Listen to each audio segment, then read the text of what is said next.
For decades, Donny and Marie Osmond were the smiling faces of American entertainment.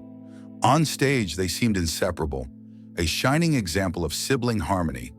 But behind those smiles was a decades-long story of pain, conflict, and emotional scars.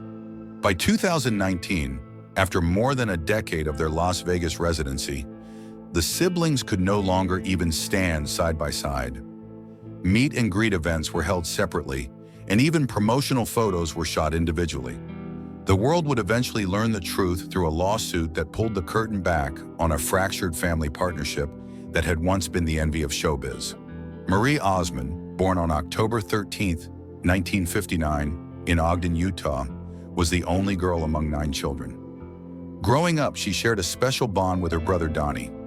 They were close as children, laughing, playing, and filling the house with energy. Yet their early lives were shaped by adversity. The first 2 Osmond sons, Verl and Tom, were born with significant hearing loss. Doctors advised George and Olive Osmond to stop having children and even suggested institutionalizing their sons. But Olive stood firm, guided by her deep faith.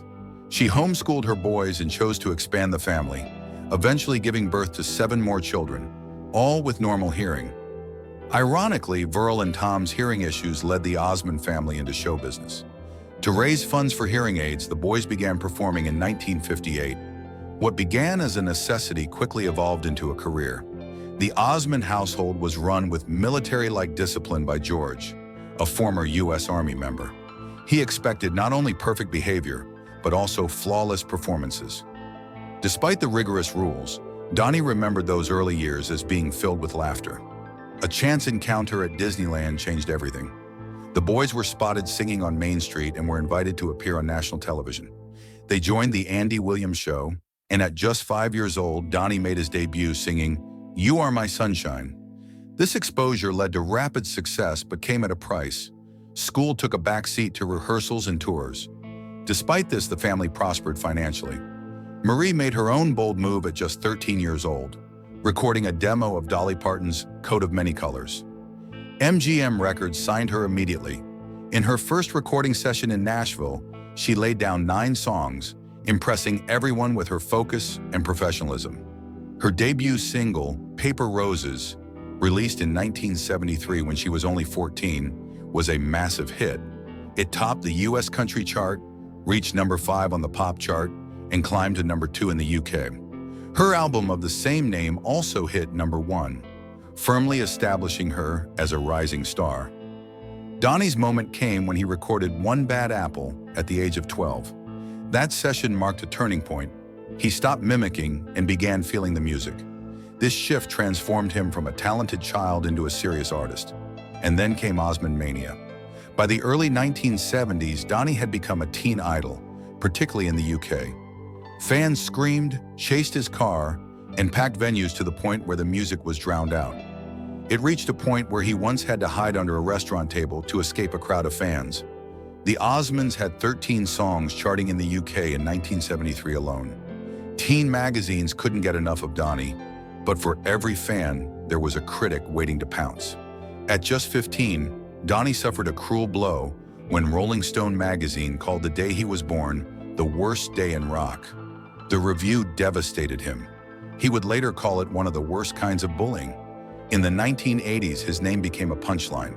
When Phil Collen of Def Leppard contributed to Donny's album, his name was removed from the credits to avoid ridicule. Donny's fame wasn't just emotionally taxing, it became physically dangerous. In Manchester, a fan rushed him for an autograph, accidentally jabbing a pen into his eye. At the same time, a camera flash went off, burning his damaged eye and permanently scarring his retina. He narrowly avoided blindness. Despite the incident, Donny showed compassion, recognizing that the fan had simply been overwhelmed. Marie, too, faced her share of trauma. At just 15, while starring on the hit show Donny and Marie, she was subjected to intense body shaming. Studio executives took her into a parking lot and issued an ultimatum. Lose 10 pounds or the show gets canceled. At 103 pounds, she was already thin, but the pressure mounted. She resorted to starvation diets, sometimes going days without food or surviving on lemon water with cayenne pepper. The damage lasted for years as she cycled through yo-yo dieting, never fully escaping the mental scars. But Marie's pain went deeper than public scrutiny. In her memoir, she revealed that she had been sexually abused at the age of 8 or 9 by individuals her family trusted. The trauma skewed her perception of men and left her deeply confused. She questioned her own identity, wondering if she might be gay. Not out of attraction, but because the abuse had fractured her understanding of love and trust. She would later credit her father and brothers with helping her slowly regain her sense of safety and begin the long path to healing. Love, too, was fraught with hardship. Marie briefly dated Andy Gibb, the youngest Bee Gee, but his struggles with addiction led to heartbreak. She also confirmed a relationship with Ship's star Eric Estrada, although she remained private about those details. Her first marriage to Stephen Craig in 1982 ended in divorce after 3 years. She later married music producer Brian Blosel, with whom she had 7 children. That marriage too was troubled, especially during Marie's battles with postpartum depression. They separated in 1998 and finalized their divorce in 2007. Eventually, Marie reunited with her first husband, Stephen Craig, and the couple found happiness the second time around. In 1974, Donny and Marie recorded their version of "I'm Leaving It All Up to You," a soft country pop tune that became a hit and launched them into television. Their chemistry was undeniable, catching the attention of Fred Silverman, ABC's president at the time. He offered the teenage duo their own primetime variety show, despite their young ages. Donny was 18 and Marie just 16. It was a gamble that paid off. The Donny and Marie show was a sensation, yet success couldn't mask the growing tensions. Over the years, business decisions, personal conflicts, and emotional wounds created a rift between the siblings. By the end of their Las Vegas residency in 2019, they couldn't even share a stage without discomfort. Fans noticed the distance, but few knew the depth of the divide. It took a lawsuit to reveal just how far the relationship had fallen. The Osmond legacy is one of dazzling highs and crushing lows. From innocent childhood harmonies to industry exploitation, from chart-topping success to silent suffering, Donny and Marie Osmond lived every twist of fame's double-edged sword. Their story is not just one of fame, but of resilience, of the ability to endure heartbreak, betrayal, and unimaginable pressure, yet still emerge with grace. In recent years, both Donny and Marie have continued to evolve personally and professionally. Donny competed on The Masked Singer and performed in Broadway productions, constantly reinventing himself while staying true to his roots. Marie became a co-host on The Talk, sharing her insights on motherhood, fame, and recovery.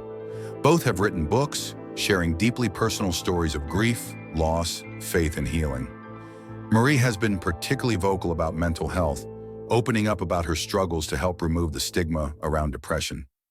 Their complicated relationship remains a topic of interest, and though the closeness they once shared seems unlikely to return, the respect between them endures. They've spoken cautiously in interviews about their bond, acknowledging the challenges while expressing gratitude for the journey they took together. Even if the harmony of their duet days is gone, the strength of their shared legacy continues to resonate with fans. The truth behind their smiles is a testament to their strength and a reminder that even the brightest stars can carry the heaviest burdens.